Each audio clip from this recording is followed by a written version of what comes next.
All right, everybody, welcome back. This is the Dark Sports Podcast. Theme for this week, another dog theme, and it's a doggy dog world. And that's what we had this week.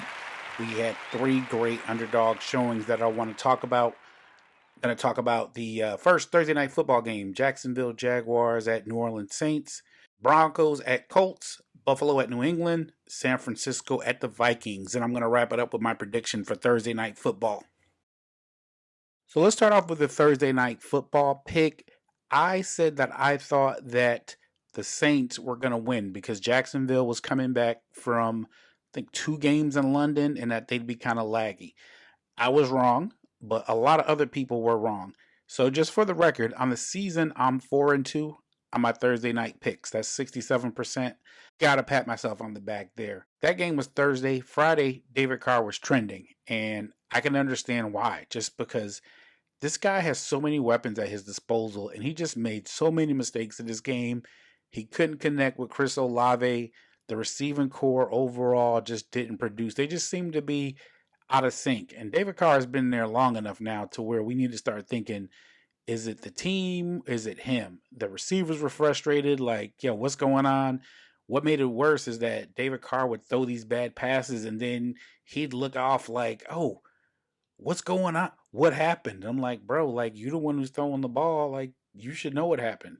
Mara had a good game. On the other hand, he had 153 yards combined rushing and receiving, but Kamara was not enough alone to win the game. Jacksonville lost to the Saints. It is what it is. The first underdog game I want to talk about is the Browns at the Colts. I talked about last week how that game with the 49ers, who I'll be talking about later, was just a real physical game. I was thinking, okay, they kind of put a lot of energy into that game. Colts, on paper, as a better team, but that is not what happened. The Browns were still like, no, we don't care who you are. We're going to go to your stadium and fight. This was the second game without their starting quarterback. Deshaun Watson came back in, but he only played for part of the first half. He went down, something's wrong with his shoulder, and he watched. So the backup quarterback, PJ, he looked good this game, but the star of the show was Myles Garrett, obviously. He had 2 sacks, 2 forced fumbles, and a blocked field goal. People are talking about this dude might be a strong contender for Defensive Player of the Year. Yes, there were some bad calls on the last drive that went in the Browns' favor. One of those calls, that back corner end zone thing, yeah, the refs called that. But hey, that one call was not the reason why Indianapolis lost that game. Browns got lucky, but they had the dog in them. They came out. A lot of times in life, when you do that, you'll get the win. That's what happened there. Shout out to them. Now, it's funny to say this because New England was playing at their home stadium, but they were the underdogs in this game against Buffalo. They had won 1 game so far this year. I had picked Buffalo to win this game because this was easy. Now, I'm not sure what happened in the off week. I'm thinking maybe Belichick must have threatened their lives because this was an entirely different team that showed up on this Sunday. Maybe he told them, like, if I get fired, I'll make sure I'm going to cut all you before I do, because they definitely had that dog in them. The Bills' offense wasn't bad. It was just that the Patriots' defense was really good this game, specifically calling out Jabril Peppers. He had that key interception. Mac Jones didn't make a lot of mistakes. 25 for 30, 272 yards, 2 touchdowns, 0 ints. That's the standard for the Patriots. If they would have been doing that the entire season, the Patriots would be having an entirely different conversation on the future of Bill Belichick and that team. Overall, they just showed some heart. They showed that they had a little bit of a dog in them, and I respect that. So shout out to them. The final dog I want to talk about is San Francisco at the Vikings. Now, the Vikings, here's another one where this was their home stadium, but they were the underdog here. San Francisco, they played that tough game against Cleveland, but if you look on paper, this is a game where San Francisco should have won.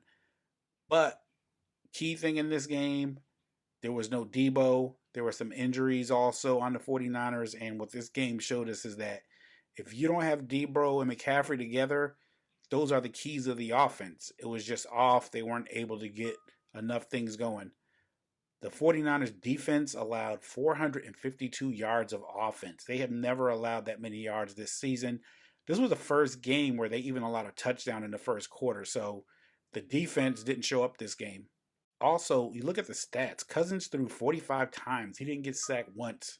Overall, this was just a very good showing from the Vikings. Now, this is a meaningless game because the Vikings still have to deal with the Detroit Lions, who don't seem to be going anywhere. So the Vikings are losing in the weak division. I think this is like a feel good game, which I guess it matters to them as a team, but it means nothing in the standards. I'm not concerned. I'm still good with San Fran, still looking like one of the best teams, if not the best, then definitely number two in the NFL.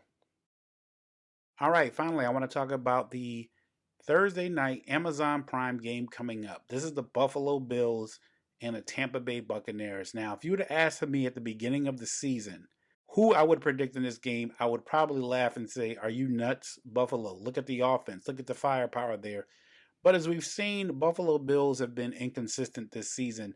Going back to the first game where they lost to the Jets, just a lot of inconsistency is kind of showing you that you can't really trust them. So, what I think is going to happen, I think that the Buffalo Bills pretty much embarrassed themselves in that game, losing to the Patriots Sunday, who had only won one game this season. I think they're going to have that fire in their belly to show everybody, hey, nah, it's all good here. That was just a fluke.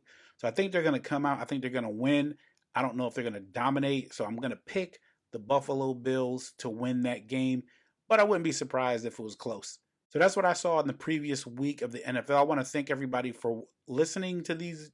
Leave a comment if you want to. Let me know what you think or what you saw. That's what I got for this week. Dark Spirits, I'm out. I'll talk to you next time.